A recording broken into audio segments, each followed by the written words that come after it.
नमस्कार दोस्तों, स्वागत है आपका आपके अपने चैनल आस्तिक स्पिरिचुअल सीक्रेट्स में। हर बार की तरह इस बार भी हम आपके लिए लेकर आए हैं एक रोचक और प्रेरक कहानी। ध्यान से सुनिएगा। श्री कृष्ण की माया। सुदामा ने एक बार श्री कृष्ण से पूछा, कान्हा, मैं आपकी माया के दर्शन करना चाहता हूं, कैसी होती है? श्री कृष्ण ने टालना चाहा, लेकिन सुदामा की जिद पर श्री कृष्ण ने कहा, अच्छा, कभी वक्त आएगा तो बता दूंगा। और फिर एक दिन कहने लगे, सुदामा, आओ गोमती में स्नान करने चलें। दोनों गोमती के किनारे पर गए, कपड़े उतारे, दोनों नदी में उतरे। श्री कृष्ण स्नान करके किनारे पर लौट आए, पीतांबर पहनने लगे। सुदामा ने देखा, कृष्ण तो किनारे पर चला गया है, मैं एक डुबकी और लगा लेता हूं। और जैसे ही सुदामा ने डुबकी लगाई, भगवान ने उसे अपनी माया का दर्शन करा दिया। सुदामा को लगा गोमती में बाढ़ आ गई है, वह बहे जा रहे हैं। सुदामा जैसे तैसे तक घाट के किनारे रुके, घाट पर चढ़े, घूमने लगे। घूमते घूमते गांव के पास आए। वहां एक हथिनी ने उनके गले में फूल माला पहनाई। सुदामा हैरान हुए, लोग इकट्ठे हो गए। लोगों ने कहा, हमारे देश के राजा की मौत हो गई है। हमारा नियम है, राजा की मौत के बाद हथिनी जिस व्यक्ति के गले में माला पहना दे, वही हमारा राजा होता है। हथिनी ने आपके गले में माला पहनाई है, इसीलिए अब आप हमारे राजा हैं। सुदामा हैरान हुआ, राजा बन गया। एक राजकन्या के साथ उसका विवाह भी हो गया, 2 पुत्र भी पैदा हो गए।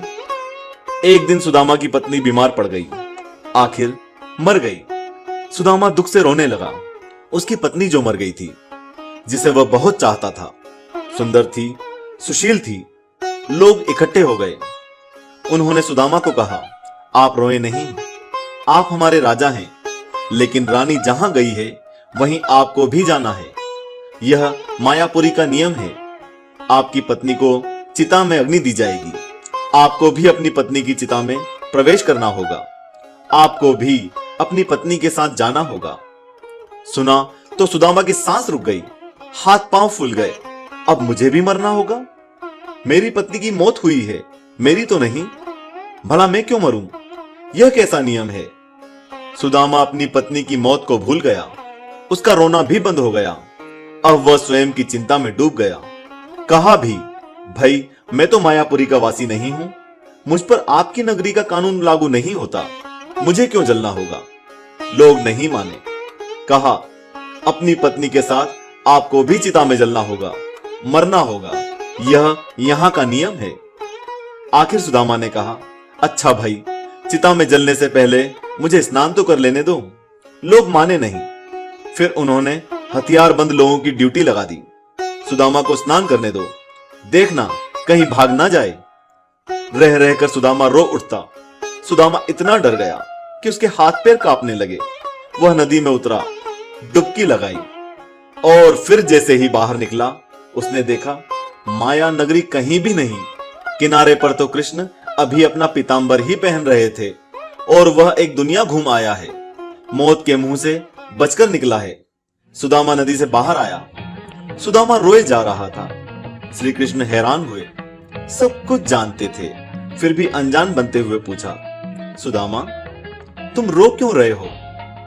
सुदामा ने कहा, कृष्ण, मैंने जो देखा है वह सच था, या यह जो मैं देख रहा हूं यह सच है? श्री कृष्ण मुस्कुराए, कहा, जो देखा होगा वह सच नहीं था, भ्रम था, सपना था, माया थी मेरी। और जो तुम अब देख रहे हो यही सच है। मैं ही सच हूं। मुझसे अलग जो भी है वह मेरी ही माया है। और जो मुझे ही सब जगह देखता है, महसूस करता है, उसे मेरी माया छू तक नहीं पाती। माया स्वयं का विस्मरण है, माया अज्ञान है, माया परमात्मा से अलग, माया नर्तकी है, नाचती है, नचाती है। लेकिन जो श्री कृष्ण से जुड़ा है वह नाचता नहीं, भ्रमित नहीं होता, माया से लिपट नहीं पाता, वह जान जाता है। सुदामा भी जान गया था। जो जान गया वह श्री कृष्ण से अलग कैसे रह सकता है? जय श्री कृष्ण।